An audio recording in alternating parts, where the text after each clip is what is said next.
უკრაინამ რუსეთის რამდენიმე ქალაქზე იერიში მიიტანა. თავდასხმა განხორციელდა მათ შორის მოსკოვის, როსტოვის, კურსკის, ლიპეცკის ოლქებში. ქვეყნის თავდაცვის სამინისტროს ინფორმაციით, საჰაერო ძალებმა ღამით 264 უკრაინული უპილოტო საფრენი აპარატი გაანადგურეს. ცნობისთვის რუსეთის პრეზიდენტმა ცეცხლის შეწყვეტა დღეიდან 10 მაისამდე ცალმხრივი წესით გამოაცხადა.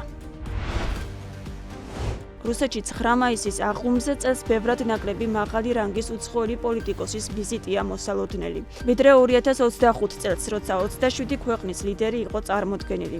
კრემლმა ჯერჯერობით მხოლოდ შეზღუდული მონაწილეობა დაადასტურა, ხოლო დასწრების დეტალების უმეტესობა კონფიდენციალურია. მოსკოვის გამარჯვების დღის აღლუმს სავარაუდოდ მხოლოდ 4 ქვეყნის ბელარუსის, ყაზახეთის, ყირგიზეთისა და სლოვაკეთის ლიდერები დაესწრებიან.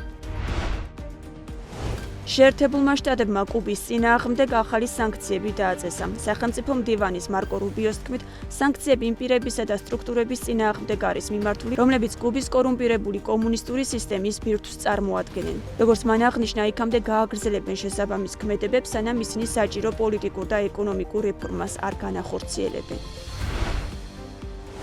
საუდის არაბეთმა და ქუვეითმა შეერთებული შტატების სამხედროებისთვის საკუთარი ბაზებისა და საჰაერო სივრცის გამოყენებაზე დაწესებული შეზღუდვები გააუქმეს.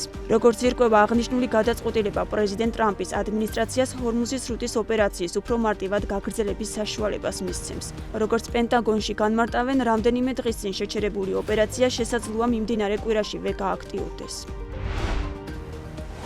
ჩინეთის ყოფილი თავდაცვის მინისტრები ვეი ფენგე და ალი შანფუ კორუფციაში დამნაშავედ ცნეს და 2 წლიანი გადავადებით სიკვდილით დასჯა მიესაჯათ. როგორც წესი, ჩინეთში სიკვდილით დასჯა სამუდამო პატიმრობით იცვლება, თუ მსჯავრდებული გადავადების პერიოდში დანაშაულს არ ჩაიდენს.